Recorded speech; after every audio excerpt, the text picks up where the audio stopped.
Bem-vindos à Bienal Mineira do Livro 2022. Realização Câmara Mineira do Livro e Grupo Asas, realizando ideias. Apoio Cultural Mineiríssima Web Rádio. A sessão deste momento é o Café Literário, com o tema A Trajetória Literária de Ivan Ângelo. Nosso convidado, Ivan Ângelo, mediador Rogério Faria Tavares e a curadoria desta sessão da Academia Mineira de Letras. Ivan Ângelo, mineiro, nascido em 1936 em Barbacena e criado em Belo Horizonte, é escritor e jornalista. Reside atualmente em São Paulo. Conquistou o prêmio Cidade de Belo Horizonte 1959 com seu primeiro livro de contos e depois o Jabuti em 1976 com o romance A Festa. O APCA, em 1986, da Associação Paulista de Críticos de Arte, com A Face Horrível, livro de contos. O Jabuti, categoria Romance, 1995, com Amor. O APCA, 1997, de Literatura Juvenil, com o romance Pode Me Beijar Se Quiser. Seus livros, talvez os mais marcantes, A Casa de Vidro, O Ladrão de Sonhos, Melhores Crônicas, Certos Homens, também de crônicas. Foi jornalista do Diário da Tarde, Correio de Minas, Diário de Minas, Revista Alterosa e Jornal da Tarde, São Paulo. Tem obras publicadas na França, nos Estados Unidos, na Áustria, na Alemanha e no México. Ivan Ângelo.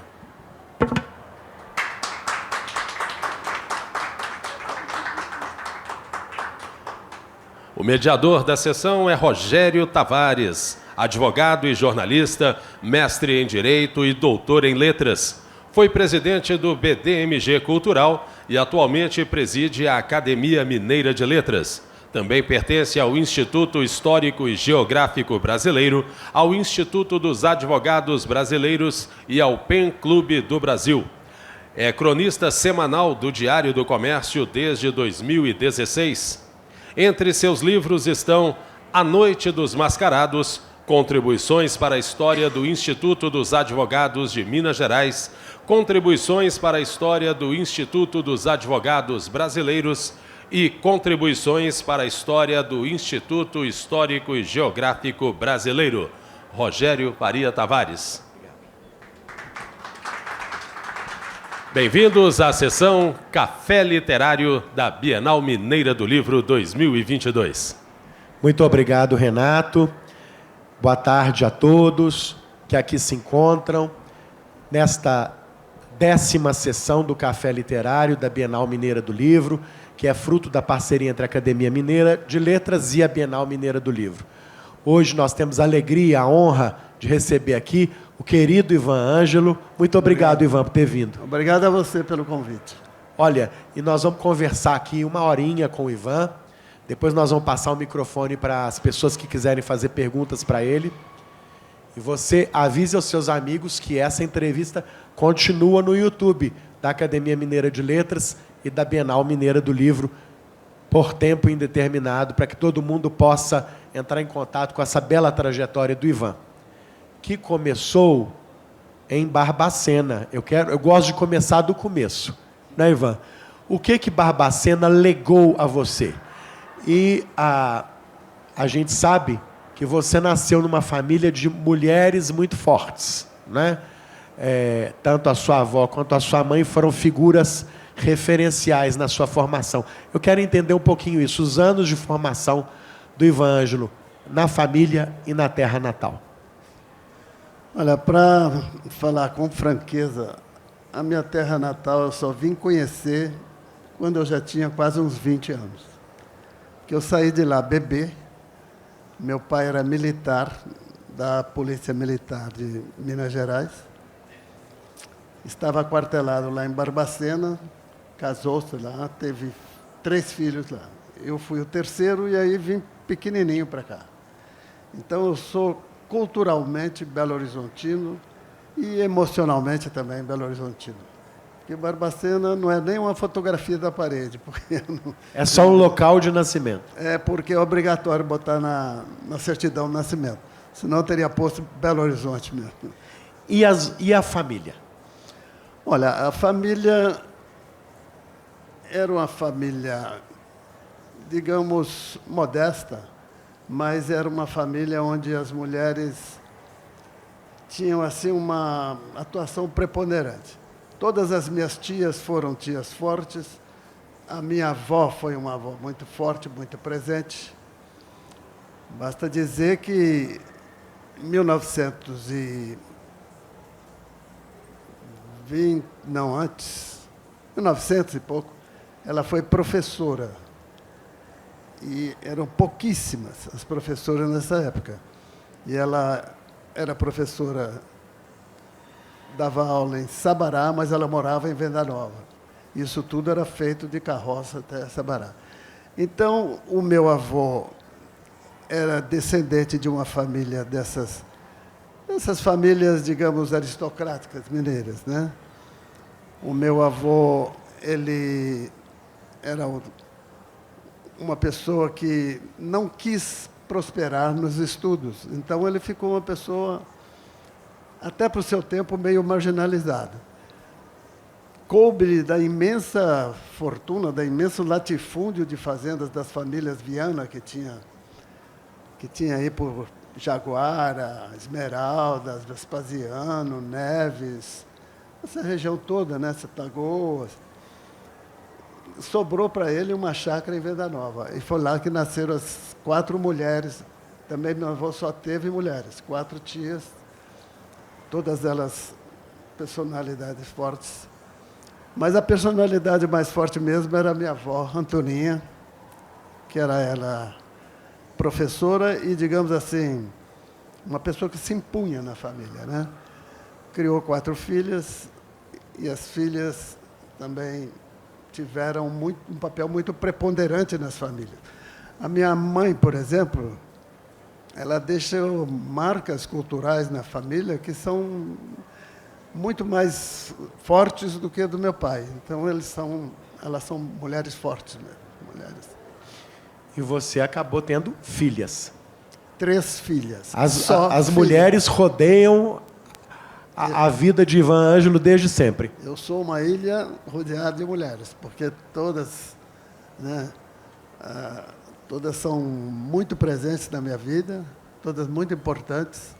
Como foi muito importante minha mãe, que ela era uma pessoa muito chegada a mim, né? Não vou dizer que eu era filho preferido, mas eu era uma pessoa que dava a ela muita atenção, levava para o cinema, e não sei, era um bom relacionamento. Então, as meninas de hoje, por exemplo, a diferença delas é enorme. Tem uma de 6 anos, uma de 45 e uma de 46 anos. Que beleza. Ela tem sobrinhos, sobrinhos mais velhos do que ela. Olha, você não está vendo aqui na câmera, mas o Ivan está falando da Carolina, de 6 anos, que está ali na plateia.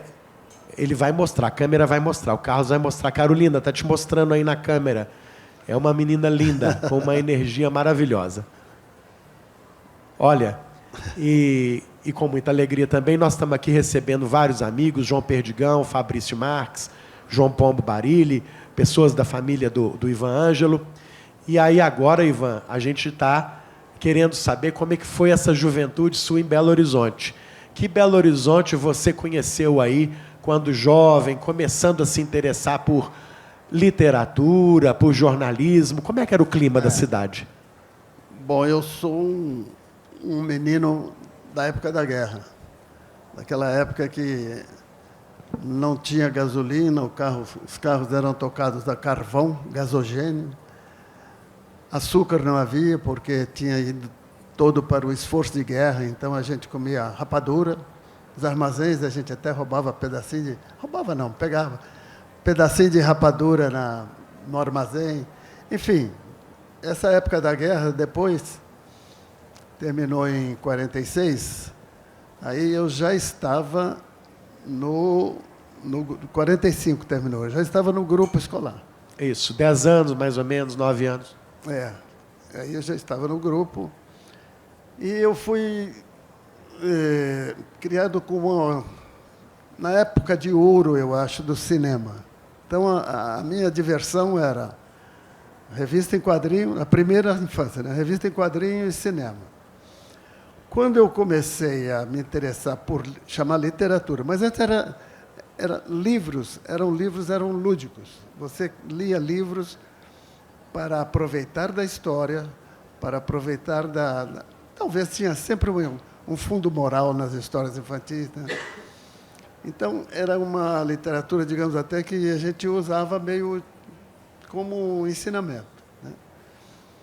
Depois, quando eu comecei a ir para o que chamava ginásio antigamente, hoje chama aqui quinta série, sexta, sei lá. Aí sim, eu comecei a ler livros mais importantes, livros mais que exigiam um pouco mais de atenção, e o curioso é que eu comecei também a querer reproduzir alguma das coisas que eu lia com prazer. Eu queria passar para alguém uma história que eu tivesse escrito. Então, desde aí, 11, 12, 13 anos, já tinha o costume. Não era costume, era uma tentativa de seduzir pessoas por escrever histórias.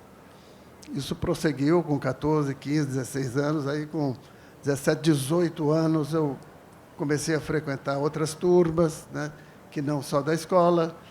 Aí, com os 19 anos, entrei para uma turma de literatos, jovens literatos aqui de Belo Horizonte. A partir daí, foi só aprimorar, aprender, estudar, aprimorar, aprender, estudar. Tudo isso dá muito trabalho, né? Muito trabalho. Mas também algum divertimento. Que bom. Porque Belo Horizonte sempre foi uma cidade de bons botequins, bons bares, bons papos, e o papo de que sejam intelectuais jovens. Mesmo assim, é muito instrutivo. A gente aprende muita coisa com todos. E naquele momento, naquela época, a cidade era uma cidade em que os grupos todos conviviam. O pessoal do teatro, o pessoal das artes plásticas, do cinema, da literatura, né? Você faz muito menção a isso. E a própria geração complemento, como é chamada a geração de Heitor Martins, Teotônio dos Santos, Silviano Santiago, Ivan Ângelo, é uma geração assim, multidisciplinar, né, Ivan? Tinham muitas turmas dentro da mesma geração, né? Eu poderia, talvez, ousar dizer que essa reunião de turmas foi feita pela minha geração. Perfeito. Porque antes eram meio divididas. Você vê no romance Encontro Marcado do... Oi, Augusto, tudo bem? No romance Encontro Marcado do Fernando Sabino, não há um congressamento de turmas intelectuais, há a turma deles, né? E quando veio a geração complementa, nós estávamos num momento de curiosidade de todos os grupos pelas outras atividades artísticas que havia. Nós mesmos tínhamos pessoas que faziam cinema, né? Apesar de ser muito difícil cinema, começava-se a fazer cinema com crítica de cinema, né? Isso já é um exercício de cinema muito interessante. Depois a gente fazia teatro. Eu cheguei a pisar no palco como um padre lá no Crime na Catedral. Tinha um coro de padres, tinha um coro que era o povo. É uma peça meio clássica do T.S. Eliot. Então, a formação é meio do teatro grego antigo. Tem um coro e tem as pessoas que conduzem a ação. Nós, 3 sacerdotes, era eu e mais 2 lá. E a gente fazia teatro, começamos a conhecer o pessoal do balé clausiano. Então, homem, naquela época, se interessar por balé era meio esquisito, mas a nossa turma não tinha nada de muito esquisito, não. A gente congraçava mesmo. Depois entramos com outro pessoal que foi o teatro experimental. Primeiro o teatro universitário, depois o teatro experimental. E o teatro experimental era uma coisa rica. Por exemplo, o nosso diretor lá do teatro experimental fazia peças que estavam sendo lançadas lá do Samuel Beckett, estavam um ano lançados na Europa e ele estava encenando aqui. J. D'Angelo, Carlos Kreber. O Marco Antônio Menezes. Marco Antônio Menezes. Olívio Tavares de Araújo. Então, eles fizeram, por exemplo, Atos Sem Palavras, eles fizeram Crepes, eles fizeram Fim de Jogo, e tudo com autorização direta do Beckett para... Porque antigamente tinha não sei se ainda tem, um avaloir. Para você fazer uma peça, você tem que pagar ao autor. É um direito de autor e da editora. A gente conseguiu liberação disso, fazia. Então, era uma turma que conseguiu ir congraçando.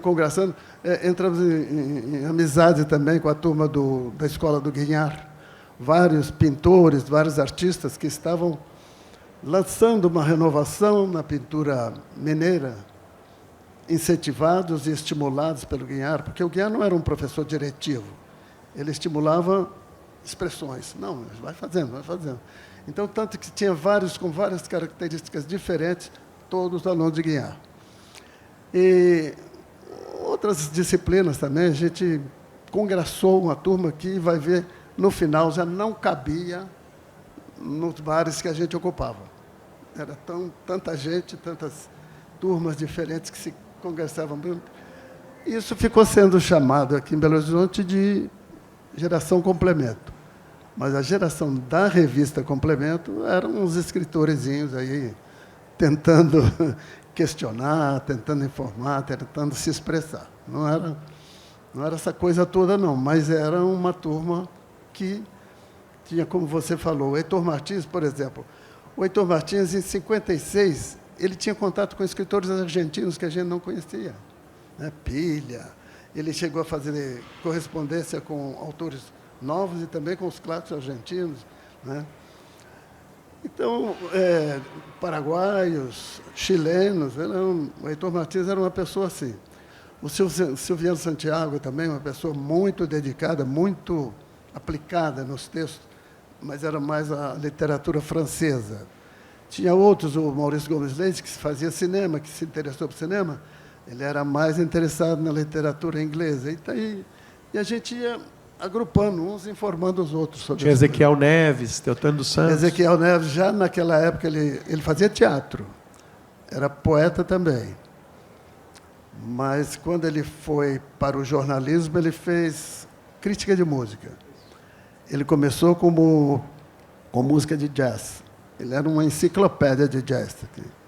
Quando ele foi para São Paulo para fazer teatro com o SESI, ele trabalhou no Jornal da Tarde como crítico da nascente música jovem brasileira e da música de rock americana. Não o rock popinho, não. Ele gostava de um rock mais pesado. E ele formou várias gerações de pessoas que gostavam de rock. Então, ele depois se tornou ligado à turma do Cazuza, do Barão Vermelho. Né?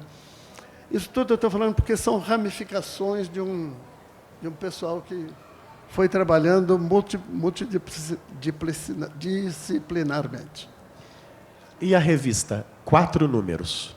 O que você colheu dessa experiência de Complemento? Olha, era uma revista do ponto de vista, digamos, se a gente for olhar à distância, tinha umas pessoas ousadas, tinha umas pessoas, por exemplo, trabalhando com muito vigor poesia, que depois acabou não dando em nada. Tinha uns estudos de artes plásticas, uns estudos de teatro, uns estudos de literatura, mas tinha ficcionistas e poetas. Mas eu não vejo hoje, olhando a revista assim para trás, grande importância na contribuição literária. Era mais a revista de formação mesmo. Não era uma revista que tivesse nenhuma sacada genial, nada muito... Era um trabalho de casa bem feito, né, de jovens que queriam estudar, né, e divulgar e conviver criticamente, ou até mesmo correspondendo com os melhores autores da época. Né? Ela era um pessoal interessado, digamos assim. Olha, em 54, você tem um conto premiado, Culpado Sem Crime, que ganha o prêmio do concurso da Prefeitura de Belo Horizonte. O que significou isso para você naquela época? Olha, foi... 18 anos. Foi interessante, porque... na época, eu era fascinado por linguagens novas. Até hoje eu sou. Eu estou escrevendo agora um romance e Humberto Werneck, que é meu amigo lá, é mineiro também. Ele fala umas coisas engraçadas. Eu sou mineiro, mas não pratico. Mineiro não praticante. E é o seguinte, eu não gosto dessa coisa de uma narrativa muito sequencial, contar um caso. Não gosto. Eu gosto de fazer a própria pessoa que está lendo montar a história. Ele tem que colaborar no livro, senão eu vou me sentir uma pessoa meio formal demais, levando as pessoas pelo cabresto e tal. Eu gosto que, olha, dá um pouco de liberdade. E, atualmente, eu vou rever assim, e falar assim, estou de novo puxando pela perna do leitor para me ajudar a fazer o livro. Mas é o jeito de fazer. Eu não fui formado lendo clássicos, desde a literatura do século XIX, né, principalmente a do século XIX. Depois é que eu fui me interessar por linguagem do século XVII, século XVI, mas formalmente era um leitor do século XIX. Então, até hoje, eu acho que reler autores como Machado de Assis, as pessoas falam assim, mas é meio chato. Não. Cada vez ele parece mais rico, porque cada vez a gente vai aprendendo mais sobre o Brasil, sobre a sociedade em que ele escreveu e o que ele quis fazer, quais eram as circunstâncias dele. Então, tudo isso me leva a não dar a coisa pronta. Eu quero que a pessoa colabore. Se for preciso, até que vá lá e pesquise um pouco sobre o que eu estou falando. Né? Eu acho que literatura é uma forma de obrigar a pessoa a se enriquecer. Eu não faço só para entretenimento, porque divertir é importante. Quando eu comecei a escrever, eu queria encantar as pessoas. Ali com uns 14, 13 anos, o que você quer fazer? Encantar. Olha, eu quero que gostem de mim. Vou fazer isso aqui bonitinho, vou fazer certinho. Então, o desejo era esse. Depois, esse desejo foi sendo superado. Eu não quero só encantar as pessoas. Eu quero fazer pensar, eu quero fazer ter uma colaboração do leitor na construção do livro. Enfim, eu quero mexer um pouco com as cabeças. Eu acho que isso aqui é trabalhar com literatura, né? E já era assim no conto Culpado Sem Crime? Sim, voltando aqui. Eu fiz esse conto, que, aliás, o que foi premiado é Homem Sofrendo no Quarto. O Culpado Sem Crime era um dos contos do livro que veio a ser Duas Faces. Ok, perfeito. Eram 7 contos meus e Perfeito. 2 contos do Silvio Santiago. Mas quando esse livro foi premiado, era só eu o autor. E é um livro que não sei como é que é feito hoje, ou se existe ainda Prêmio Cidade de Belo Horizonte. Era um prêmio para livros inéditos. Tinha uma comissão julgadora, a qual fazia talvez o Mário Matos, o Jointini Filho, e um escritor qualquer da USP, que eu não me lembro qual, da USP não, da UFMG, da Filosofia e Letras, né? Mas eu fui premiado, para mim foi bacana, foi muito legal, porque eu tinha feito aquilo com, digamos assim, intenções formais, não para contar historinha, casinha. E me surpreendeu que, no meio dos prêmios anteriores, sempre foram livros de contar casos de Minas, né? Um livro fosse escolhido para o Prêmio Cidade de Belo Horizonte, né? Foi em 59. Então, eu tinha escrito o livro com 56, tinha escrito em 56. Eu tinha 20 anos. Ivan, e a entrada para o jornalismo em Belo Horizonte? Uma outra face importante da sua vida aqui na cidade. Meu irmão é jornalista aqui também. Por que a gente é jornalista? Primeiro, precisa ganhar um dinheirinho. Segundo, jornalismo é só para quem sabe escrever. Se bem que, no meu tempo, tinha gente que não sabia escrever, né? Nós tínhamos um repórter lá que vinha, conta a história para ele ali que ele escreve. O repórter ia na rua, apurava a história e vinha te contar.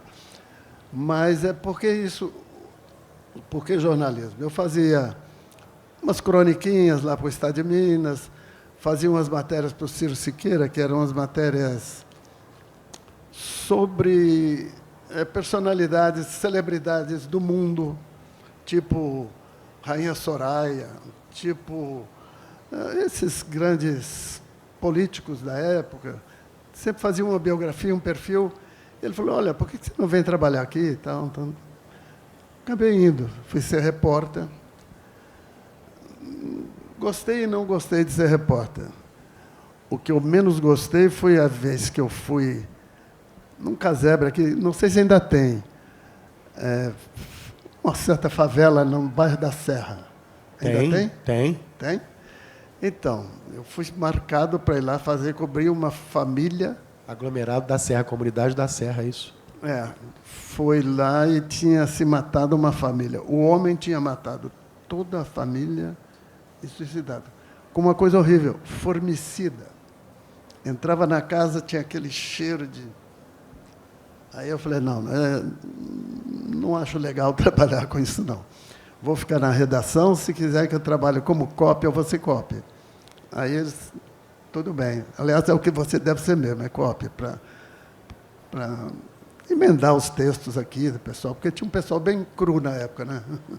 Tinha umas pessoas que realmente não sabiam escrever, mas a gente estava lá para isso. Não chamava cópia antigamente, não. Chamavam até umas coisas, quer dizer, pentear uma matéria, pentear, passar o pente, jogar os piolhos fora. Perfeito. Nós vamos falar da sua ida para São Paulo como jornalista em 65, não é isso? Mas antes, eu ainda quero falar da experiência da publicação de Duas Faces. Em 61, não é? A primeira edição é 61. Foi 61. Como é que foi essa experiência? Foi publicada pela Itatiaia, reunindo você e Silviano. Pois é, a gente ganhou prêmios, tinha revista Complemento, tinha algumas coisas assim, mas não tinha editora para editar. E alguém falou assim, por que vocês não publicam? Eu não tenho... Quem é que vai arriscar publicar dois autores mineiros, meninos? Pouca chance. Aí o Edson Moreira, da Livraria Itatiaia, falou, olha, um livro aqui se paga e dá algum lucro com a venda de 200 exemplares. Se vocês venderem 200 exemplares antecipadamente, eu edito o livro. E foi isso que fizemos. Lista, colégio, porta de livraria, amigos de repartição, colegas de jornal, tal. Acabou dando os 200 exemplares, e o livro foi editado. E, felizmente, para mim, foi um livro, uma parte bem recebida, do ponto de vista, exatamente por essa coisa que eu estava falando, porque eu estava preocupado formalmente com a literatura. Então, as pessoas viram bem esse livro fora de Belo Horizonte. Teve muito boa crítica no Rio de Janeiro. São Paulo, eu acho que eu não tenho conhecimento de ter sido lido, mas no Rio de Janeiro foi. Saiu comentário no Jornal do Brasil, na Última Hora, que era um jornal importante na época. Então, foi bom. E aí você falou de São Paulo, e em 65 você vai para São Paulo, para viver a experiência do Jornal da Tarde. Não é isso? Eu falei aqui do dinheirinho. Dinheirinho é importante na vida. É claro. Então, eu ganhava aqui, eu tinha que ter 3 empregos para viver como eu queria. Como que eu queria? Bons bares, né, João? Bons botecos, boas comidinhas, bons passeios, ir para o Rio de vez em quando. Isso não se faz sem um dinheirinho, né? Minha família não tinha dinheiro para me dar. Meu pai era militar reformado, minha mãe não trabalhava, todo mundo que trabalhava em casa era trabalho duro, desde eu comecei a trabalhar com 13 anos de idade. Então, eu cheguei aqui, nesses anos 65, a ter 3 empregos. E não era emprego, não, era trabalho. Eu trabalhava na Asa Publicidade. Edgar Melo. Edgar Melo e Hélio Faria. Isso. Que era uma ótima agência, uma ótima, criativa, muito boa. Depois trabalhava também numa repartição pública, que era o Departamento Nacional de Estradas de Ferro, e trabalhava ainda no Correio de Minas. Não, na época era no Diário de Minas. Então, nesses 3 empregos, eu ganhava, digamos, X. Aí, alguém lá de São Paulo, chamou Lés, levou uma turma boa de jornalistas de Minas, exatamente por causa do texto, que tinha aquela fama de que jornalista mineiro escrevia melhor do que o jornalista de lá. Aí eu fui ganhando, se eu ganhava aqui X nesses 3 trabalhos, eu ganhava 3X num trabalho só lá. Falei, não tem nem o que discutir, né? Vão indo. Porque era um jornal que os Mesquita, que eram donos do poderoso Estado de São Paulo na época, um jornal que tinha 300 páginas aos domingos, 350, tudo de anúncio pago na boca do caixa, pequeno anúncio. Aqueles anúncios de agência que tem pagamento mensal, eles fazem lá uns contratos de... Não, aquilo era empregados procurados, vender umas coisinhas aqui, outra ali, essas coisas miúdas, né, que eram dos pequenos anúncios classificados, era pago na boca do cofre. Então, o Estado tinha 300 páginas de anúncios, 20 de redação, 280 de anúncios, pago na hora. Então, era um jornal muito rico. Era, né? Então, eles podiam pagar esse salário, eles podiam fazer um jornal sem pretensão de lucro, porque o lucro quem dava era o Estadão. E foi uma turma aí de uns 15 jornalistas de Minas para lá. Todos se deram muito bem, todos foram muito... Foi um sucesso lá, a investida em Minas Gerais. Depois houve uma segunda leva, que foi também, né? Aí foi o Fernando Moraes, foram outros dentro da segunda era. Mas era uma questão financeira. Claro. Lá você foi secretário de redação, foi editor executivo, não é isso? Teve uma permanência importante no jornal. Primeiro eu fui editor de artes lá, chamava Variedades. Depois, com a saída de alguns lá, então, o Mino saiu para fazer a revista Veja, né? Aí eu fui para secretário da redação. Depois saiu o Murilo e eu virei editor-chefe por um tempo. Mas é uma experiência boa, porque não era um jornal, digamos, acomodado formalmente. Era um jornal desafiador. Era um jornal que tinha, tanto na forma quanto no texto, uma coisa muito importante de se fazer. Foi renovador, foi um jornal de... Até hoje é lembrado lá no estado de São Paulo, na cidade de São Paulo, como um jornal, digamos, charmoso, interessante, lido pela capital, principalmente, porque ela circulava só na capital. Ficou com muito boa memória ainda, se tem lá do Jornal da Tarde. Foi um jornal importante. Ivan, mais ou menos na época em que você vai para São Paulo, você começa a gestar a festa, que só sairia finalmente em 76. Não, comecei aqui. Isso. Aqui. Mais ou menos nessa época, em 63, 64, por aí. Foram 10 anos até que Festa fosse publicada, finalmente. A Festa fosse publicada em 76, não é isso? Eu queria que você contasse um pouquinho esse percurso que te levou finalmente a 76, com a publicação desse romance, que foi um romance importante. É um romance importantíssimo, é tido como um romance fundamental da literatura brasileira, sobretudo para entender uma certa época da história do Brasil. Fala um pouquinho para nós de A Festa. A Festa, depois que eu publiquei esse livro, Duas Faces, que teve boa recepção aí, né, tanto aqui quanto no Rio de Janeiro, quanto alguns leitores de São Paulo, eu comecei a fazer um livro mais pretensioso ainda. Comecei a fazer aqui, que se chamava A Festa. O nome não mudou. O que mudou foi a intenção da festa, a intenção e o assunto. Porque ele começou a ser escrito antes do golpe militar de 64. Quando veio o golpe, um ano depois eu fui para São Paulo, residir em São Paulo. E como eu disse aqui, o Jornal da Tarde era uma experiência tão desafiadora, na forma, no texto, na maneira de fazer o jornal, que eu fiquei absorvido por aquilo ali, e isso mais ou menos compensou a minha necessidade de fazer arte escrita. Por que eu não fazia? Porque era uma censura. Eu não queria fazer um livro permitido.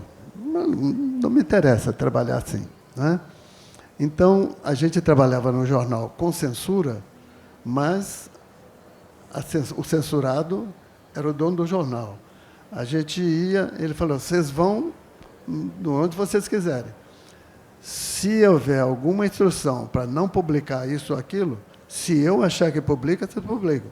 Depois eu vou me explicar lá com a Polícia Federal. E a gente viveu assim.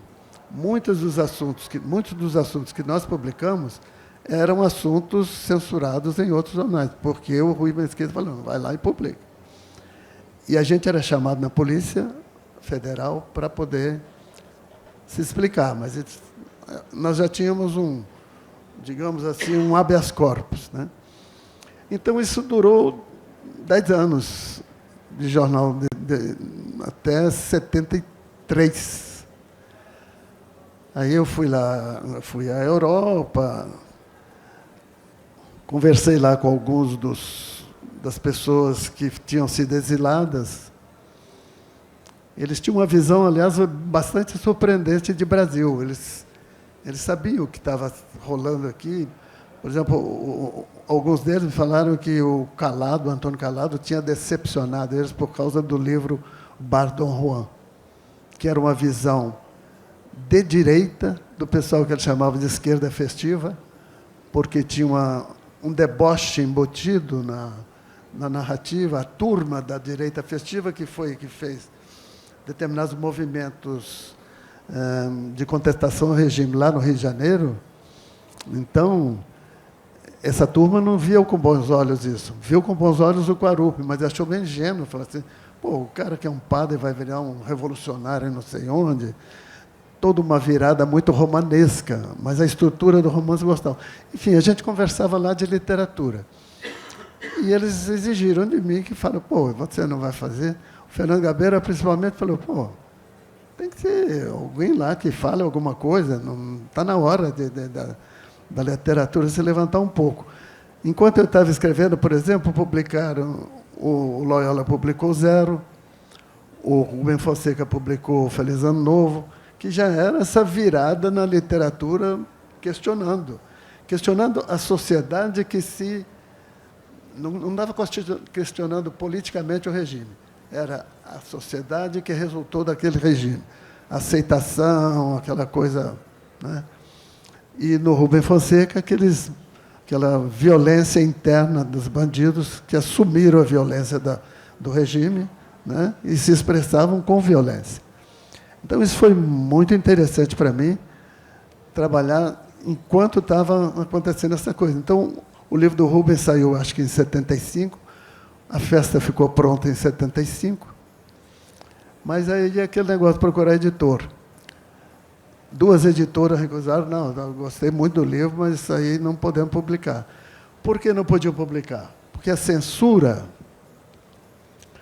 depois que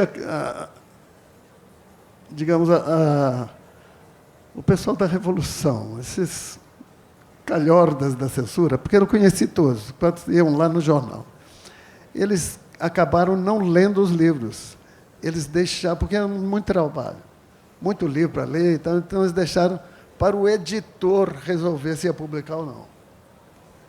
Aí os pobres editores, se publicasse alguma coisa que não servia ao regime, eles apreendiam o livro, era um prejuízo total da edição.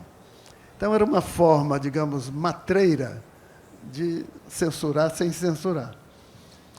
Mas aí, esses 2 livros, principalmente o do Rubem, foi apreendido, mas deu uma dica. Falei assim, é possível abrir uma brecha aqui para a gente fazer uma literatura mais forte. Então, o livro estava pronto em 75, eu procurei alguns editores, não deu certo, mas o Vladir Nader, que era um pequeno editor de São Paulo, eu gosto de pequenas editoras, um pequeno editor de São Paulo resolveu bancar. Falei assim, não, nós vamos fazer. E aí, eu tinha até exigências que encareciam o livro, coitado do Vladir. Botei de 2 cores, não tem esse aí, mas... Eu não tenho, na só primeira tenho edição, da geração editorial. Tem a segunda parte do livro, que é a referência da primeira, ele é todo numa cor diferente de papel, numa tipografia diferente. Isso. Aí ele falou, vai lá, vamos tocar assim.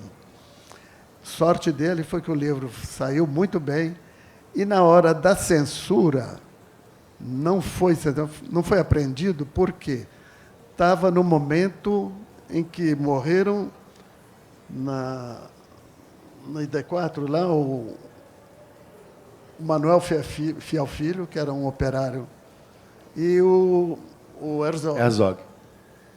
Então, ficou aquele momento de enfraquecimento da linha dura, acabou o Geisel botando para fora algumas figuras mais dramáticas dessa repressão, e o livro entrou nessa...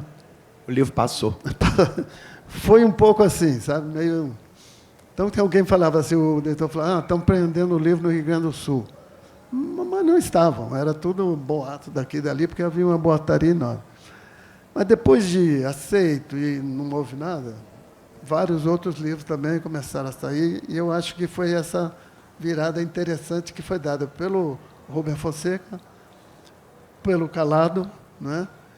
Por alguma coisa do Loyola, do Zero, modestamente um pouco o meu também, deu um panorama bom. O que restou disso aí? Restou com muito boa qualidade, eu acho uma qualidade extraordinária. O segundo livro, o que o Calado veio a fazer depois, o Rubem Fonseca, alguma coisa sobrenadou daí, né? Agora, o que impressiona muito em A Festa é a inovação formal. Você mesmo fala que é um romance, que é um livro polifônico, né? São muitas vozes. Como é que você compôs essa polifonia de A Festa, Ivan? Pois é, a gente se mete em rascadas, que é um trabalhão danado fazer uma coisa dessa. E eu estou de novo numa enrascada dessa. Parecida. Muito, talvez pior. Mas eu acho fascinante também você perder uma manhã inteira para conseguir conciliar 10 linhas com 10 linhas de antes. Sabe?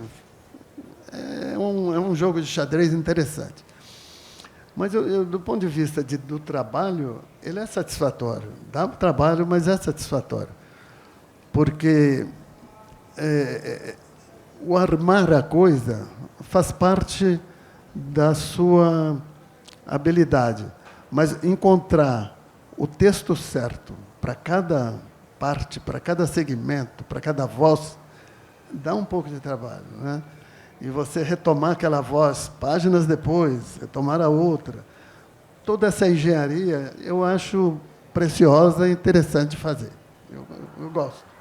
Perfeito. Olha, nós temos ainda alguns livros do Ivan que eu acho que precisam ser comentados aqui. Eu vou escolher apenas alguns, porque não tem condição de comentar todos. Mas eu queria muito que você falasse da Casa de Vidro, que veio em 79. Ah, sim. Foi logo na sequência de A Festa. Também eu gostaria de falar também um pouco de crônica. Porque perfeito, vamos falar muito. Vamos falar rapidamente da Casa de Vidro e depois das crônicas. Casa de Vidro eu achei o seguinte, depois que eu escrevi A Festa, todo mundo, muitos comentários favoráveis, uma visão muito interessante do texto do livro, mas, para mim, autor, ficou com uma coisa assim, esse povo brasileiro cruel que está aqui no livro, é resultado do regime militar. Eu não gostei dessa angulação que eu percebi em alguns comentários. Então, eu quis fazer um livro que dissesse, não tem nada a ver com o regime militar. Eu quero dizer que esse povo brasileiro estava pronto para o regime militar. Ele abraçou esse regime militar, né? Então, eu fiz A Casa de Vidro com a intenção de mostrar que essas opressões que existem na sociedade brasileira não nasceram no regime militar. Essas arrogâncias, essa coisa violenta e tal, não nasceu aí. Ela se expressou no regime militar.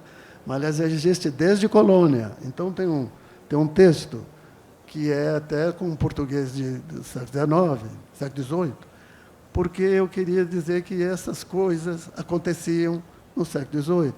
Depois tem outras remissões.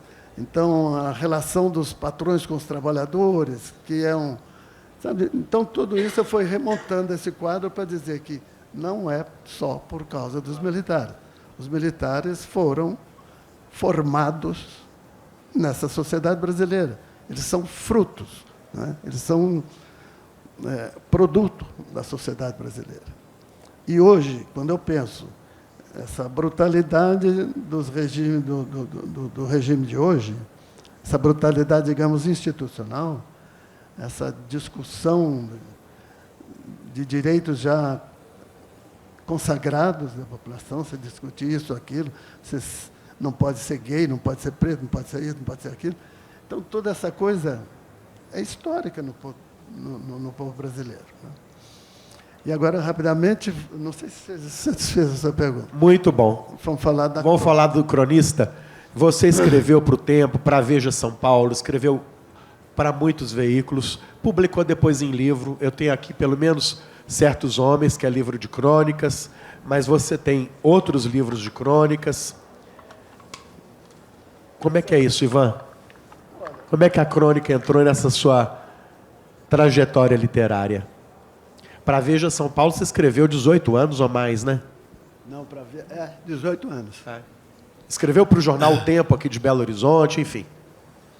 Eu tenho a impressão que a crônica ela foi diminuída no seu, digamos, valor literário, porque é uma mistura muito grande, crônica. O próprio Machado de Assis tem umas crônicas que são simplesmente comentários dos acontecimentos ali, então, e outras que são genialmente representantes do seu estilo de escrever. Mas a crônica, quando ela é um sucesso, e quando ela é um sucesso, eu digo assim, um Rubem Braga, por exemplo, ele praticamente não fez outra coisa senão crônica. Mas ele fazia questão de fazer uma peça literária. Então, eu acho que se você não quer fazer um comentáriozinho da vida cotidiana, se você se interessa por fazer uma peça literária, essa crônica tem que ser considerada literatura. Então, ela é um texto literário. Não é grande? Tem poema de quatro claro. Linhas e a literatura, não é? Eu acho que a crônica tem um certo parentesco com a poesia lírica, que é uma poesia muito pessoal, uma poesia muito sentimental, uma poesia que liga o autor direto ao assunto. Então, ele tem uma certa ambiência comum. E eu gosto dessa crônica que é um pouco mais lírica, do ponto de vista de texto, e que, mesmo para falar de um assunto corriqueiro, vou dar um exemplo, um galo cantando na madrugada. Uma vez eu fiz uma crônica sobre um galo cantando no bairro de Perdizes, em São Paulo. Ora, é um galo fora do lugar, ideias fora do lugar, né? Porque é um bairro só de prédios e algumas casinhas. É um prédio onde existem dezenas de escolas, 2 faculdades ou 3. Enfim, não é um lugar para um galo. Quem é que cria galo? Então, a crônica ela vai passeando em torno dessa perplexidade, né? Quem é que cria galo? Por que um galo? E o galo de onde vem? Eu queria saber de onde vem o galo. Então, não adianta querer você localizar no alto de um prédio de onde vem um determinado ruído, porque aquilo reflete nas paredes, rebate, fala. Então, o rumo. Então, construir uma crônica sobre a coisa diferente que é um galo numa cidade como São Paulo. E depois termina com uma piadinha lá, fala assim, agora já não me interessa saber, né, onde é que o galo está cantando, né? Então, você não interessa isso. Interessa construir uma coisa bonitinha, boa de ver. É interessante porque está aqui conosco hoje o professor Augusto Massi, que participou do Café Literário aqui na Bienal anteontem e que fez para nós aqui uma reflexão muito potente e vigorosa sobre exatamente isso que o Ivan Ângelo está falando agora, a relação entre poesia e crônica e como grandes poetas brasileiros foram excelentes cronistas, né? Então, Ivan Ângelo, de uma certa forma, se alinha, né, a essa reflexão aí do Augusto Massi. Ivan, você é um grande cronista, escreveu muito tempo em jornal, escreveu também nas chamadas revistas eróticas, eu não sei nem se a gente pode falar dessa forma, não é? Revista. A gente chamava simplesmente Revista de Mulher Revista de Mulher Pelada, Playboy, enfim, e outras. E escreveu muitos temas que aquelas revistas pediam que você escrevesse. Ao longo do tempo, né, esses textos se acumularam e você finalmente lançou Sex Shop, não é isso? Miscelânea Libidinosa. Olha, é uma reunião de textos, foi lançado em 2021 e nós estamos lançando aqui na Bienal agora. E há textos de diferentes naturezas, até poemas, inclusive. Uns poeminhas safadinhos, então, as coisas... Porque se o autor não brinca com o texto, fica um autor chato. Você tem que ter uma certa molecagem, né? E nesses poeminhas, chamei de poeminhas safados. Isso é molecagem, mas faz parte. Tem, por exemplo, assim, não sei se chama deputado, uma coisa assim. Chega de rachadinhas. Agora eu vou chupar laranjas. CPI, chama CPI. CPI. Então, molecagens boas. Agora, a parte de ensaios, são ensaios e reportagens feitas de comportamentos. Então, é um livro de comportamentos. É sobre os comportamentos humanos, que eu aceito todos, né? Não tem preconceito, e não há preconceito nesse livro. Não há, tudo vale. Né? E também tem uns contos dois publicados nessas revistas de Mulher Pelada, que foram publicadas na Playboy, não sei se também na Status. E três foram publicados, e um é novo, então é uma forma nova de mostrar ou falar das funções dos órgãos sexuais. Então, são pequenas tentativas de retrato, né? Textos, digamos, visando que foi um desafio do simbolista de apresentar a coisa pela palavra. Essa aí é a tentativa de apresentar as coisas pela palavra. É uma beleza, tem sobre todos os assuntos. Agora eu queria selecionar um texto seu aqui, que é muito legal de ler, que é sobre os concursos de textos eróticos, de que Ivan Ângelo foi juiz, foi do júri. É um texto maravilhoso. Ele faz uma espécie de inventário do que aparecia mais aí entre os textos candidatos ao prêmio. Olha, é dureza. É um belo texto de Ivan Ângelo. É dureza você ser júri de um concurso de contos eróticos de uma revista como Playboy, na época era um sucesso, 1.700 histórias, contos, com o mesmo assunto, a mesma bobagem, a mesma angulação horrível, né? Mas aí o que podia render? Podia render um artiguinho. Não, mas rendeu um belo texto de Ivan Ângelo, assim como são muito bons os textos sobre todos os temas relacionados ao que ele chama aqui de sex shop. Você faz que relação? Você já deu uma entrevista recentemente, até para o nosso amigo João Pombo Barilli, sobre sex shop. Meu bom Barilli. Isso. Você faz que relação entre esse livro e o Brasil de hoje? Bom, eu até puxaram lá para o título da matéria dele lá, que é, no fundo, a minha intenção não foi atrair leitores para livros de sacanagem ou assuntos de sacanagem, embora seja a favor delas todas, mas era uma tentativa de fazer uma metáfora de Brasil. Porque no Brasil hoje acabou a intimidade, não é? Até as pessoas mais, digamos, inesperadas, mandam uma mensagem para você, manda um nude, veja lá um nude. Isso não se colocava antigamente, né? Então, as danças na televisão são todas muito pornográficas, são todas muito óbvias, obscenas.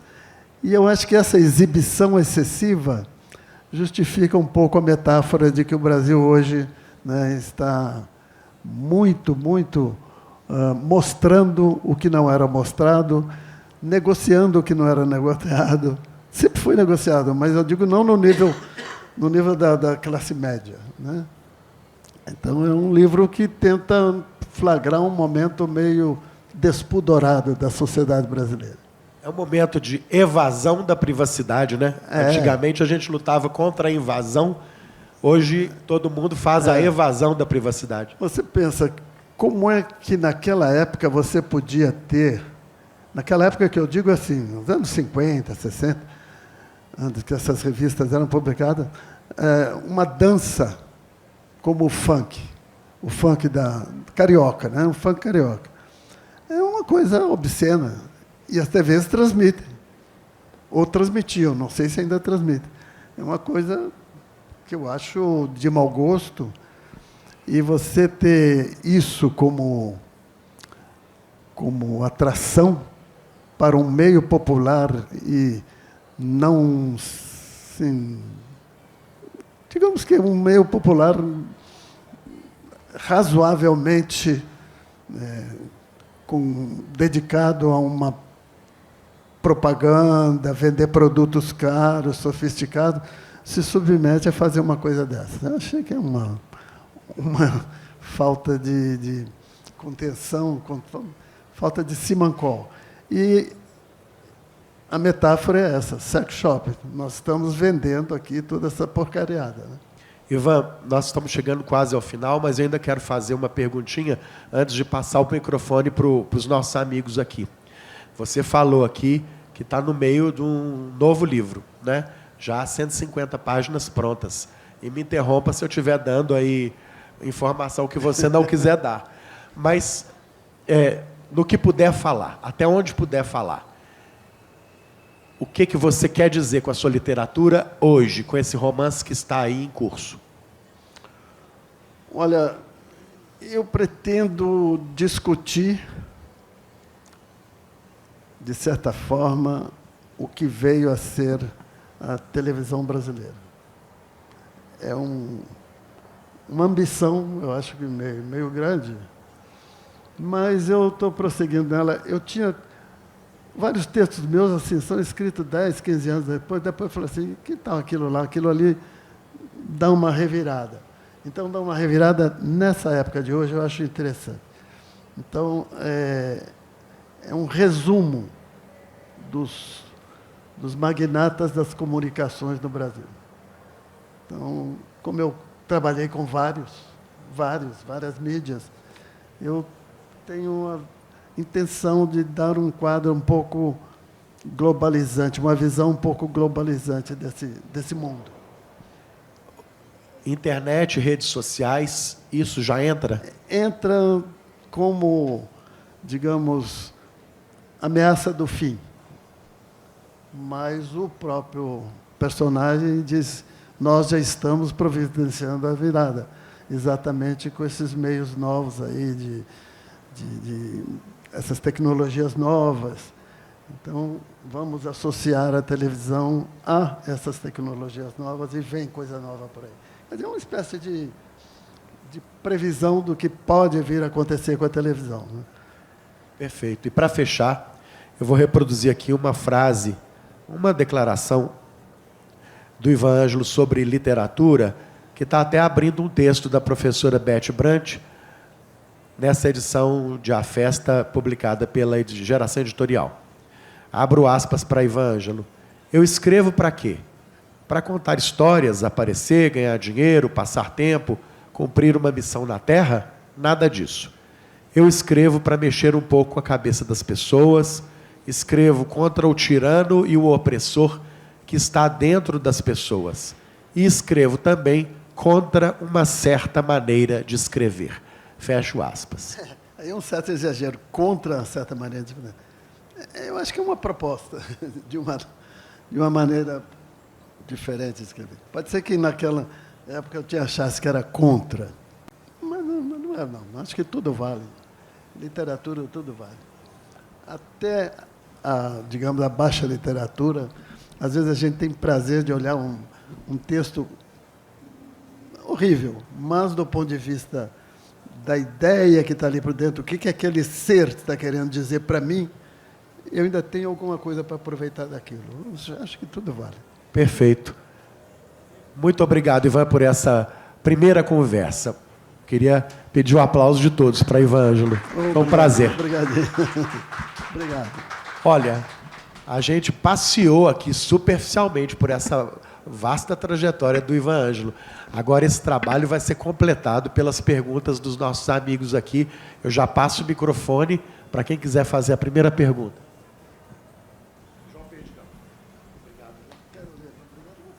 Queria saber de você. Você falou que lia quadrinho, né? Que você contou o que você lia quando você estava na sua formação. Queria saber. Você falou também de livros do século XIX. Queria saber se você lia alguma coisa da mídia, né? Se havia algum escritor que você lia semanalmente, né? Nas revistas semanais que tinham. E se alguém aqui de Belo Horizonte te influenciou também.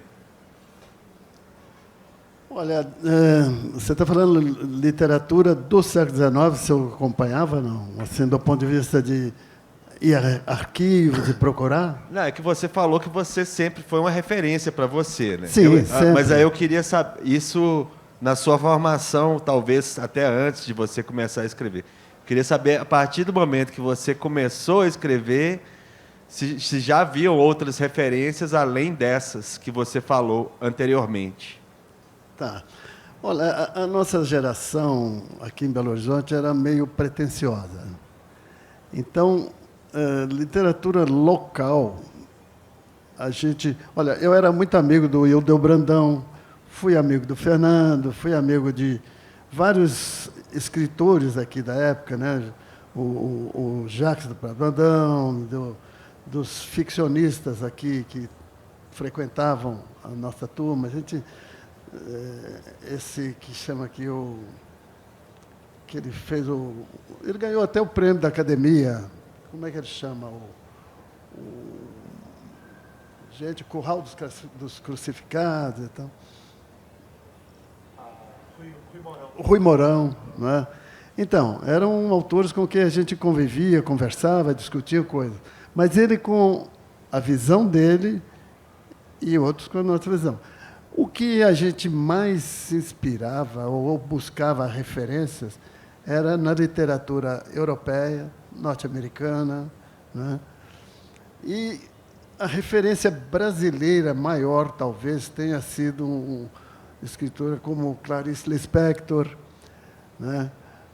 Pessoas um pouco mais voltadas para uma forma, embora alguns desses sejam um pouco, podemos chamar assim, meio simbolistas, tal, mas a literatura de um Dalton Trevisan, sabe, eram influências como buscar linguagens, mas não tinha assim uma influência direta. Nós tínhamos, por exemplo, eu vou pensar no William Faulkner, que várias a gente discutia em mesas, né, cada vez que um lia um romance e tal. Eu posso contar assim, eu li como influência direta, por exemplo, um conto da Gertrude Stein. Ninguém sabe quem é, né? Esse conto quase não existe, que é um conto em que eu pude aproveitar a pouca impedimento que seria empregar adjetivos. Porque fica lá o Hemingway defendendo, não sei o quê, tem que tirar os adjetivos. E a Gertrude Stein faz um conto, longo conto, que é a repetição da repetição da repetição do adjetivo. As frases têm, assim, 50 adjetivos e 3 ou 4 verbos, umas ou outras conjunções. Eu achava aquilo poeticíssimo. Por que você trabalhar esteticamente um adjetivo? O que você está pretendendo com isso? Você está pretendendo precisar ou um caráter, ou uma cor. Você está querendo buscar sintonia fina para dar uma visão daquela coisa. Isso, para mim, me fascinou. Eu falei assim, olha, Não interessa que seja uma coisa de má escrita, você usar demais adjetivos. Adjetivos é também uma parte da linguagem e você pode usar isso esteticamente, explorar isso grandemente, com belos resultados. Eu usei isso num ou dois contos, mesmo nessa festa. Quer ver? Na festa, não. A Casa de Vidro, você não tem. Quem tem é o João. Então, é um texto em que eu fiz assim, e se eu trabalhasse esse negócio que a Gertrude Stein está falando aqui, está fazendo aqui? Então, eu não vou achar assim tão rápido. Será? É um personagem desse conto que chama De Sexta para Sábado, que são vários personagens. Então, é essa forma de criar a história, apresentando primeiro os personagens, depois não sei o quê. Então, deixa eu ver, providência. Esse aqui. Um desses personagens. Olha, eu acho que é um personagem que chama Derivan. Voltando só no finalzinho aqui, que ela vai falando que as mudanças que houve na vida do personagem. Assim, então, e foi principalmente então que o incerto, incapaz e fugidio Danival, esse inconsequente, inquieto, incontrolável, bêbado, imprevisível, faroleiro, irrecuperável, livre, curioso, malandro, esperto, perigoso, manso, irritável, desaforado e conformado crioulo, mudou a sua vida, solta, inútil e preguiçosa vida. Enfim, é o uso do adjetivo para precisar uma personagem. Vou guardar, né? Para dar contornos melhores para o personagem. Não deixa de ser um enfeite, mas é um enfeite que eu acho válido, né? É isso.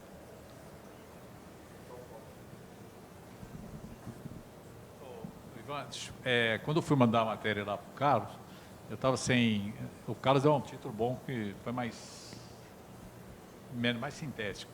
Mas eu aproveitei uma frase sua que ele não usou, que você fala na entrevista, que é: a tarefa dos brasileiros vai ser implantar outro marco civilizatório, derrotar a barbárie atual. Aí eu queria te ouvir um pouco, assim, publicamente, sobre que visão que você está tendo, assim, porque a sua obra mesmo, como você já disse aí, não foi a ditadura que fez a barbárie, mas a barbárie que fez a ditadura. Assim como o atual presidente, ele não é muito menos causa do que efeito, né? Tudo isso é produto. Então eu queria te ouvir daqui para frente, assim, como que você está... Eu disse, talvez, nessa entrevista, uma coisa que eu acho mais interessante, mas isso também é interessante, que é o que nós temos como trabalho a fazer. Eu acho que tudo bem, todo mundo discute, tem que fazer saneamento, tem que fazer cuidar de segurança, cuidar do trabalho, cuidar da pobreza, cuidar disso, daquilo, mas acho que tem que cuidar principalmente da moral das pessoas, da ética das pessoas, do compromisso com a humanidade, que parece que não há mais. As pessoas saem fazendo motocicletas como se estivessem proclamando como, olha, nós somos agora os reis da cocada preta. Não tem nada a ver com a sociedade que a gente vinha construindo. Eu acho que é uma ruptura cultural. A gente vinha eu acho que aplainando divergências. Mas a gente vê que isso não resultou bem, porque esses 25%, 30% de pessoas que estão arrogantes por aí, fazendo discursos absurdos, nasceram de onde? Foram produtos de certas visões, certas brechas que a sociedade brasileira deu, né? E também de certas revoltas psicológicas, certas más formações dentro da família, porque eu acho que se você consegue criar crianças amorosas, nos dois sentidos, né? Amoráveis e amorosas, se você consegue criar uma família que dê importância aos discursos de fale você agora, o que você estava dizendo, gentilezas, perdemos as gentilezas todas. Então, eu falo recuperar isso, recuperar o que nós já tivemos, o que nós vínhamos criando, e houve uma ruptura, houve uma interrupção disso aí. Né?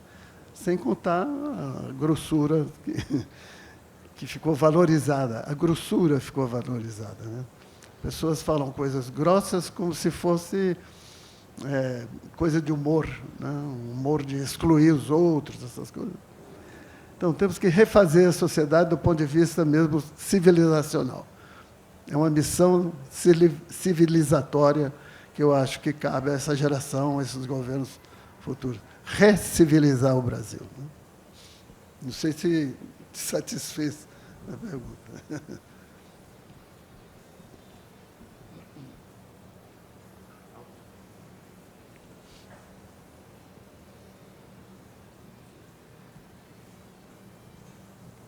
Olá, Ivan. Olá, tudo bom? Prazer estar aqui, poder te ouvir.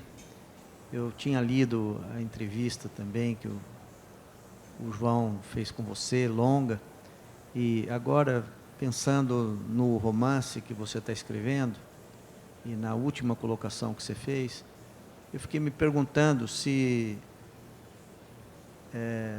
nós não estamos vivendo, quando você fala do Brasil, eu penso muito que essa realidade se dá, inclusive, em outros países. Sim. Não é? Quer dizer, que parece que não é um fenômeno realmente só do Brasil. O Brasil tem suas características particulares, mas talvez, até por estar na universidade, por trabalhar com levas de alunos que vão chegando, jovens. Né? E você vai percebendo que houve realmente alguma coisa se desconectou a partir das novas tecnologias. Então, a televisão foi um marco já para a gente no meio cultural. Não é? Era algo que rompia uma cultura do rádio, uma cultura do certo jornalismo. Era um jornalismo que já dava um privilégio à imagem. Sim. Curiosamente, agora a gente está vivendo um momento em que não é nem só mais a imagem. Invade a nossa vida. Né? A televisão foi a primeira invasão dentro da sala das pessoas. Né? Entrava na nossa sala de visita, parava o jantar, quer dizer, interrompeu uma série de outros hábitos culturais e familiares. Já era uma violência, num certo sentido, a qual nós nos acostumamos hoje. Né? O mercado nos domesticou, no bom sentido da palavra e no mau sentido, de nos colocar para, vamos dizer, ter quase uma prateleira cultural. Você pode optar por isso e através dessa prateleira vem Big Brother, vem todas as outras coisas juntos, o pacote é grande, enorme, né? Quer dizer, o pornográfico não está na revista, ele está numa obscenidade, como você diz, meio geral. Por outro lado, isso vem dos Estados Unidos, isso pegou na Inglaterra, a gente vê um país como a França, que tinha uma formação cultural, que tudo isso globalizou. Então, eu acho interessante você pensar um romance a partir da televisão, mas fico me perguntando exatamente nessa passagem, nessa virada que você falou, que eu achei interessante, dos próprios que comandam a televisão, já falando, nós estamos preparando essa passagem. Mas me deu a impressão que os próprios donos de jornais e os próprios jornalistas estão surpresos, às vezes, pensando no Trump, nos Estados Unidos, né? Que como o jornal correu o risco, o jornalismo impresso, um certo mundo do qual a gente participa, está se desmanchando. Não é? Quer dizer, parece... Sim. Então, eu queria saber como você vê essas circunstâncias. Né? Quer dizer, eu percebo do ponto de vista, inclusive, não só do jornalismo, como você está falando, eu entendi bem, assim, compartilho muitas coisas que você está dizendo, mas eu fico pensando que, do ponto de vista da educação, da ideia de ensino, como um Google, como as novas redes sociais, elas afetaram uma ideia de um conhecimento organizado. O conhecimento pulverizou. Existe informação, mas não existe mais formação. O tempo da formação perdeu terreno para o tempo de a gente ser bombardeado por informações que nem são verdadeiras às vezes, não é? Então, se você puder muito falar um pouquinho frequentemente. disso. Pois é, essas coisas todas são muito importantes e eu estou tentando entender, através do texto, o que ocorreu de... Eu estou pegando de 68 para cá, 60 e poucos. Eu estou pegando quando que a determinada inflexão autoritária maior do regime foi produzindo alterações paulatinas no comportamento. E tem um momento que eu discuto, um momento interessante, que é, enquanto mais a censura proibiu determinadas coisas, no ponto de vista político e até moral, mais os meios de comunicação, principalmente a televisão, serviram para mostrar o contrário. Então, foram momentos em que a censura passou a se preocupar mais com a segurança do que com a moral. Então, veio Tropicália, veio cinema pornô, veio toda essa linguagem ousada no tempo dos militares, foi na época mesmo. Então, eu acho que eles, de repente, viram que não dava para segurar a sociedade com as mãos. E os meios de comunicação, principalmente televisão, porque jornal não... e revistas, né, foram no sentido contrário, libertários. Então, essa liberdade, que eu acho que hoje virou sex shop, começou ali, era expressão pessoal, né? A sociedade começou a se libertar da prisão sexual das mulheres, né? Da repressão, digamos, dos espetáculos. Então, tivemos os espetáculos do Zé Celso, tivemos aqueles teatros Rei da Vela, e tudo, que tinham uma expressão. O próprio, baseado no Chico Buarque, a Roda Viva, tinha expressões de muita franqueza sexual, muita franqueza. Isso tudo, se a gente vai pensar, era no regime militar, durante. Então, eles perderam essa batalha da moralidade severa. Mas a televisão foi ganhando um poder e um espaço tão grande que começou a ser uma influência absolutamente descontrolada e maléfica dentro da sociedade. A guerra que foi feita no regime de Sarney contra as televisões públicas foram todas as televisões comerciais que anularam a possibilidade de ter televisão pública tipo alemã ou tipo inglesa, né, ou mesmo francesa aqui no Brasil. Hoje tem o quê? Uma, que é a TV Cultura, que é mais ou menos. Então, todo esse momento de poder, de poder das televisões, se refletiu contra a população. Hoje, isso está muito exacerbado. E justamente no momento em que o meio televisão está perdendo não só poder, porque um outro meio mais difuso, mais incontrolável está se impondo. O que eu vejo é que eles estão se organizando para se organizar junto com os Musk da vida, junto com os papas das comunicações, para transformar, para englobar os meios visuais num meio que seja manipulável pelo aparelhinho celular. Então, resumindo, do ponto de vista da sociedade, eu acho que foi uma libertação para a arrogância. A arrogância do meio. O celular é um meio arrogante. Você insulta o outro sem se dar a conhecer. Você massacra o outro, né? Então, eu acho que a sociedade está num momento de inflexão muito, muito delicado. E eu me arrisco de escrever um romance. Primeiro, a linguagem romance está em decadência. Esse romance que não seja o romance pré-cinema de Hollywood, que são verdadeiros roteiros, o romance vira um roteiro, né? Então, discutindo numa linguagem um pouco mais, digamos, difícil, não é difícil, uma linguagem um pouco mais elaborada, um meio que tende a perder importância. Mas eu acho que perder importância não vai. O que vai perder importância, por enquanto, são os meios impressos, que nós já vimos aí. Já citei aqui que o Estadão de São Paulo tinha 350 páginas no domingo. Hoje virou um jornal pequeno e de número de páginas também pequeniníssimo. Isso significa que ele vai acabar? Pode ser, mas vários jornais já acabaram no mundo. Mas a imprensa, de um modo geral, você vê como perigo de acabar? Total? Eu ainda penso, porque há um certo prazer de manipular papel. Eu leio livro em papel e não consigo ler muito em tablet.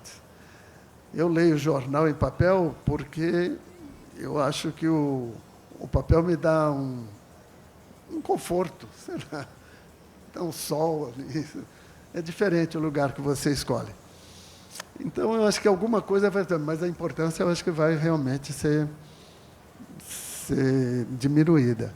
E como alternativas para a sociedade escapar dessas armadilhas que ela entrou, não sei como, porque eu sou contra controlar mais a televisão. Não acho que controle de mídias serve para alguma coisa. Eu acho que o meio é educacional. Você tem que incentivar, usar as televisões nas universidades, incentivar o uso para o bem desses veículos, né? Nas escolas, tudo. Transformar uma coisa que está sendo mal usada numa coisa bem usada, né? Talvez seja o que se pode fazer para melhorar esse ambiente, né? Que é um ambiente realmente que eu vejo, que eu recebo, que todo mundo comenta, que pensa, é um desastre, né? Não sei se eu avancei demais no que você está falando, porque eu corro o risco de um livro com um romance não ter... Você sabe que você não procura mais um livro como você procurava nos anos 60, com aquele prazer, fofoca na livraria, chegar lá as turmas se encontrarem, discutir as coisas, as ideias. Acabou, não sei. Então, estava conversando com o Humberto Werneck outro dia. O Humberto perguntava assim, mas você acha que as pessoas ainda vão se interessar por livro assim? Então, fica aí. Você bota na praça, se interessar ou não, vamos ver. Mas é isso. Ele mesmo está escrevendo uma biografia enorme de Carlos Drummond de Andrade, e ele está desconfiado com isso, mas vai ter leitor para isso. O pessoal quer um documentário na TV, não quer saber de livro. Não, tem livros. Mais alguma pergunta? Eu quero só registrar aqui para a gente terminar, mais um agradecimento que eu devo ao Ivan, que é por ele ter participado dessa iniciativa editorial aqui da Academia Mineira de Letras, junto com a Autêntica Editora, 20 contos sobre a pandemia de 2020. O Ivan é autor de um belo texto aqui. Eu fui incomodá-lo no meio da pandemia. Conta para nós, Ivan, como é que foi fazer literatura naquela circunstância tão adversa, que nem terminou ainda direito? Pois é, mas é o lugar, a época mais adequada. Você não pode sair de casa, vai fazer o quê? Escreve. Mas o personagem do romance que eu estou escrevendo, ele está com Covid. Num alto grau, e ele acredita que foi contaminado criminosamente. Meu Deus. Então, é um personagem que luta para falar e quer falar. É uma coisa interessante. Esse texto do Ivan aqui se chama Medo de Respirar. É um belo texto. E esse livro aqui, a intenção que esse livro tem é de gerar um registro literário, claro, e também até histórico, para que daqui a um tempo não é, grande as pessoas saibam como os nossos ficcionistas fabularam sobre o tema da pandemia, né, que para nós não foi nada fácil. Eu falo sempre que eu não quero perder nunca a memória do que a gente passou, não. Não acho que tem que apagar nada, pelo contrário, né? É algo para não ser esquecido nunca, porque só no Brasil, se foram mais de 660 mil pessoas, não é possível, né? Mas, enfim, Ivan, muito obrigado mais uma vez por ter escrito esse belo conto.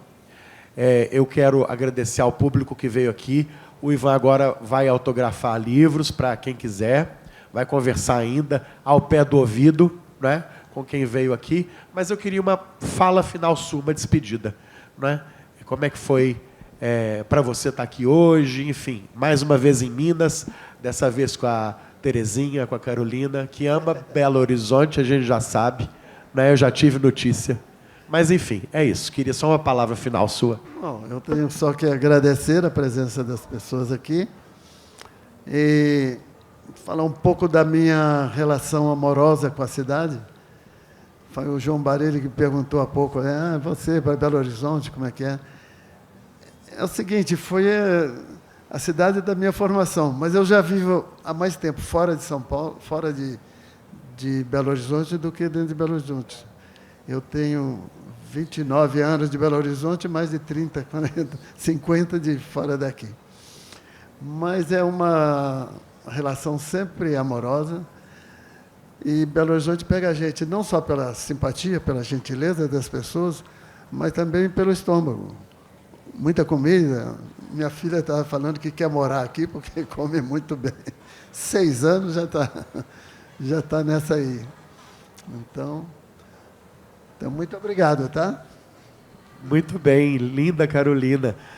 Se quiser, pode subir lá para o colo do papai, não tem problema, que aí a gente faz um aplauso duplo para a Carolina e para o Ivan. Obrigado, Ivan. Obrigado a você também que participou da nossa conversa.